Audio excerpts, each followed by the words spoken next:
Falsafah Islam tidak boleh dipisahkan daripada dua sumber autoriti, iaitu Al-Quran dan juga As-Sunnah. Hal ini bermakna apa sahaja bidang dan cabang falsafah yang dibincangkan berdasarkan Al-Quran dan juga As-Sunnah tidak sewajarnya bercanggah dengan prinsip Islam. Cabang falsafah merangkumi epistemologi ilmu. Kefahaman epistemologi ilmu Islam yang sebenar juga menyiapkan generasi muda dan warga negara seumumnya supaya beriman kepada Allah dan juga apa yang diwahyukan olehnya.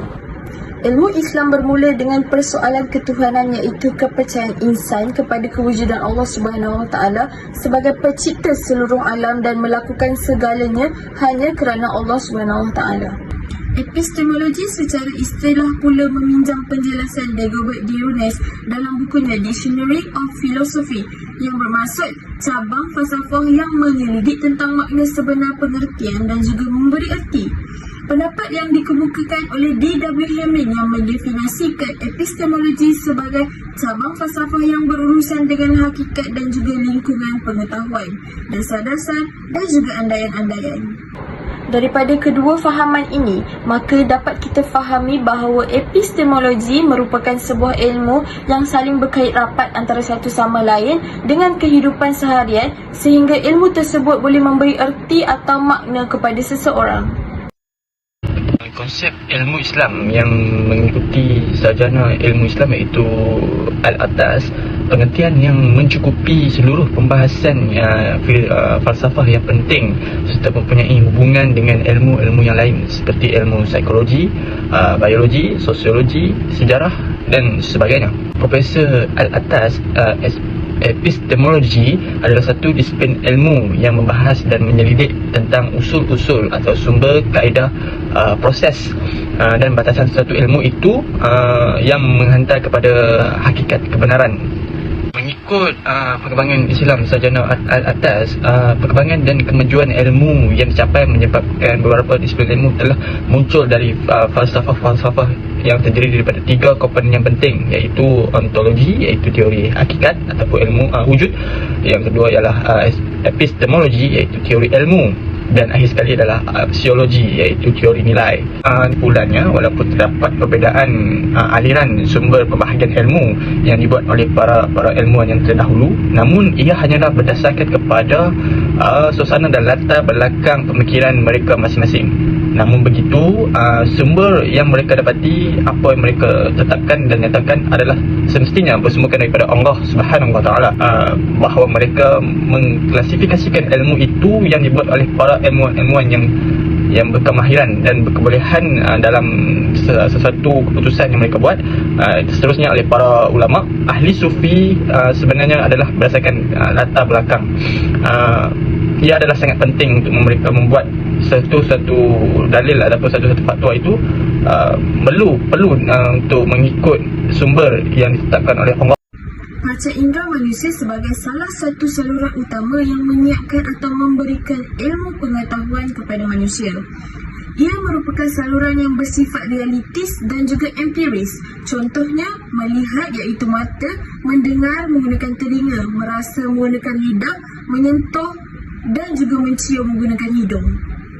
Data-data ini bersifat sensor, iaitu data yang diperolehi manusia melalui alat semula jadi yang dimiliki oleh manusia itu sendiri.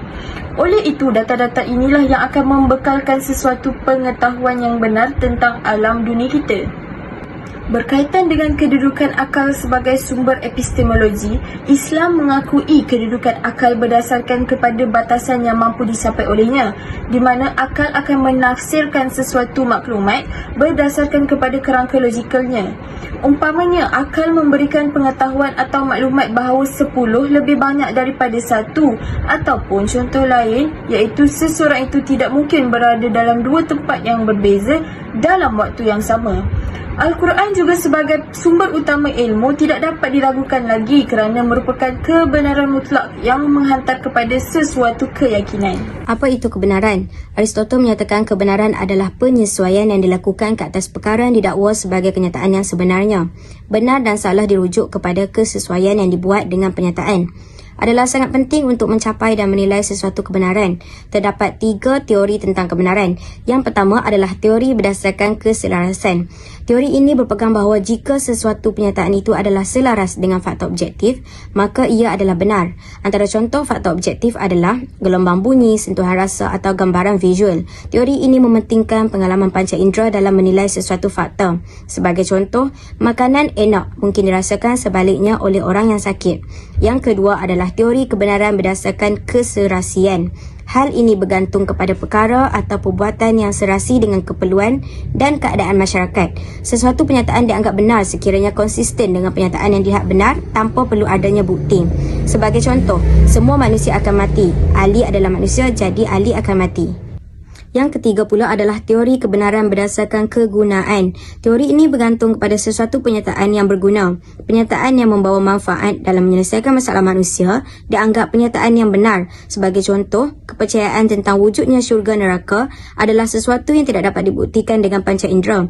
Tetapi penyataan tersebut diterima kerana dapat mengawal tingkah laku manusia yang boleh membahayakan masyarakat. Ketiga-tiga teori ini mempunyai asas yang berbeza dalam menilai kebenaran, manakala kayu ukur yang sah untuk umat Islam adalah berdasarkan wahyu dalam apa jua penyataan. Akhir sekali, jenis-jenis dan klasifikasi ilmu dalam epistemologi. Epistemologi mengajar kita tentang jenis-jenis ilmu dan klasifikasinya. Klasifikasi ilmu dalam epistemologi terbahagi kepada 2, iaitu ilmu sains kemanusiaan dan ilmu sains tulen. Sains kemanusiaan atau sains sosial merujuk kepada pengajian yang realistik yang berkait rapat dengan aspek kehidupan seseorang individu dalam kumpulan atau masyarakat. Sebagai contoh, politik, ekonomi, undang-undang dan pendidikan. Manakala bagi sains tulen pula, ia adalah ilmu sains bersistem yang berdasarkan kepada serapan, kajian, eksperimen dan uji kaji. Sebagai contoh, fizik, kimia dan biologi.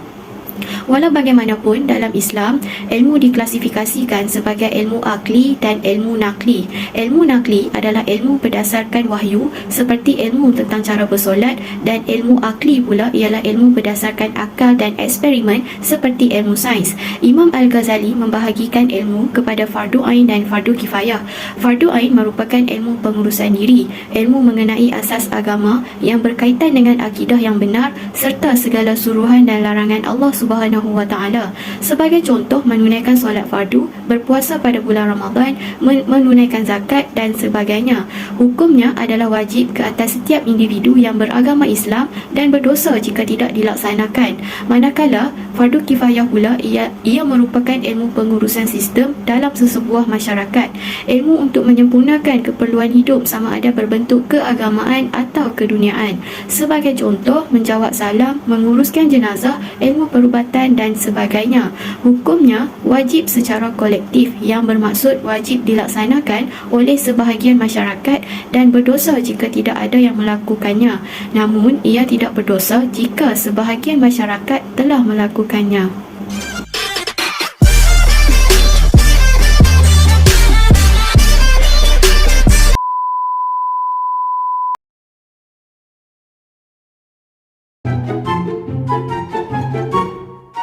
Sebelum kejadian.